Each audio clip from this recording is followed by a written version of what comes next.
Awesome. Thanks, dude.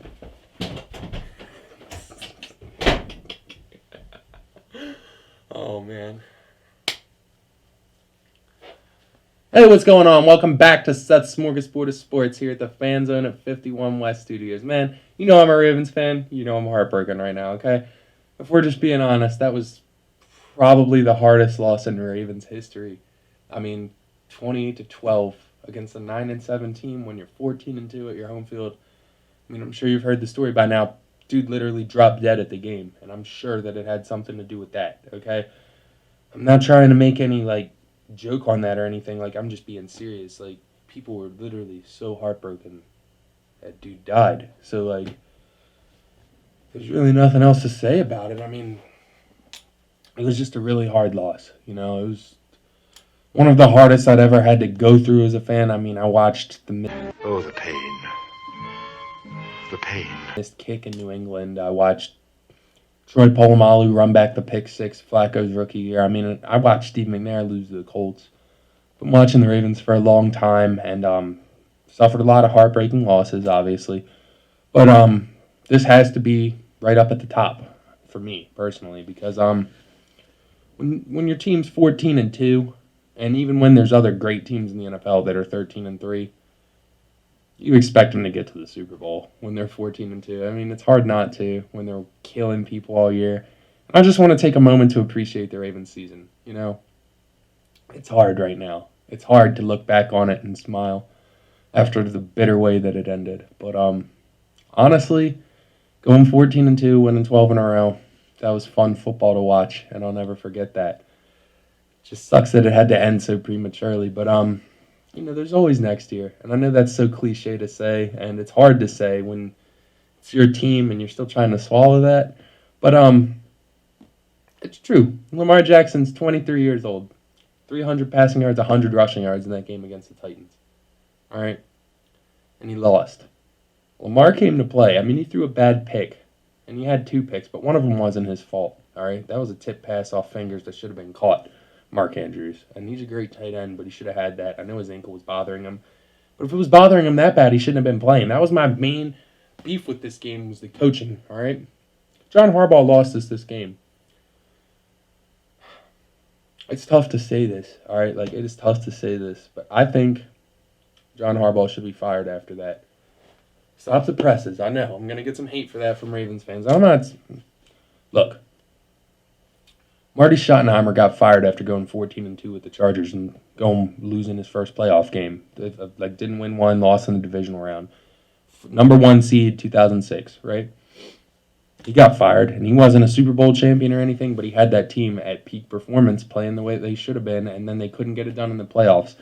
I feel like when you have that much talent, and you had it clicking all season but couldn't get the job done in the playoffs, I feel like that's a coaching issue, And when you're going for it when you shouldn't be, and I know they have been doing that all year, but this is the playoffs. This is different. You have to play it safe. You have to take the points when they're given to you, kick field goals like we should have, made it 14-9. That would have been smart, okay? We could have still hung in that game if we would have been tallying up points, taking them when we could, and punting the ball instead of going for it. And, I know that there were mistakes made and everything. There were broken down coverages, bad passes, whatever, and there was a lot of drops in this game, so you can't pin all the blame on Harbaugh. But there was a lot of bad coaching decisions in that game. Let's be frank. Let's be honest. And it's horrible. Horrible. You go 14-2, and you can't beat a 9-7 team. You get outcoached by a guy who didn't even know if he was going to make the playoffs the last week of the season. So look, I know Derrick Henry has been playing amazing football for the Titans, and I give him all the credit in the world. I give Ryan Tannehill all the credit in the world, and especially, above all else, I give Mike Vrabel all the credit in the universe for beating Bill Belichick and then the Ravens back-to-back weeks. But everyone wants to scream that Harbaugh was the reason that this team revolutionized football and set this rushing record. All right? It wasn't him.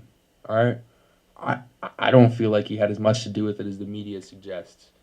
Greg Roman did this in San Francisco with Colin Kaepernick.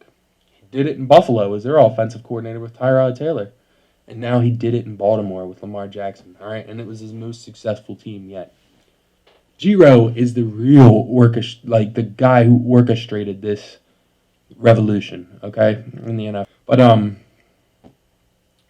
the Ravens obviously have more talent than them, okay? That's pretty apparent. And I feel like with a guy that can better tap into that talent, someone that just sees that type of talent better, someone that runs that type of team better, Greg Roman developing a game plan instead of John Harbaugh, like Roman calling plays or whatever.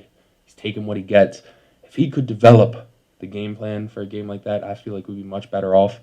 Like I feel like we overused Mark Ingram in that game. He had the strained calf, and he wasn't being very productive. And Gus the Bus was tearing off runs when he was getting touches, but he didn't get enough touches.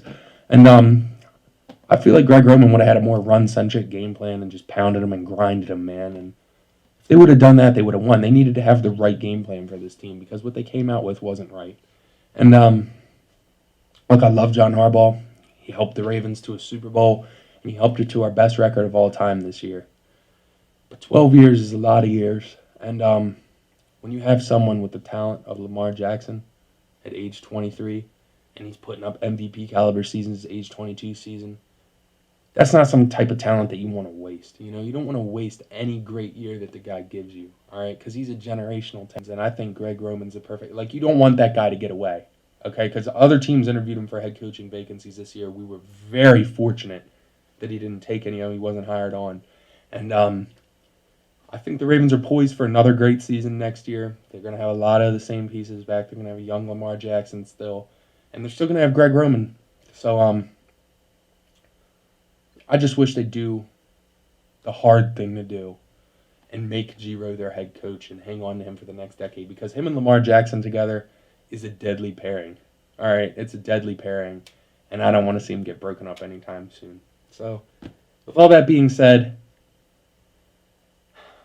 it was a great season of football in Baltimore, mostly, and as bitter as it ended and as deflated as all Ravens fans feel right now, the real ones will always be there. All right, we could go 2-14 or 14-2, could win the Super Bowl, get knocked out brutally in the playoffs, or get the number one pick.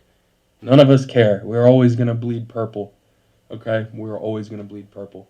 And if you wanna write off the Ravens after that game, you were never a real fan anyway, and we don't want you. So goodbye, and hop off the bandwagon because it's officially ended. But the real ones are still here, and I can't wait for day one of OTAs, man.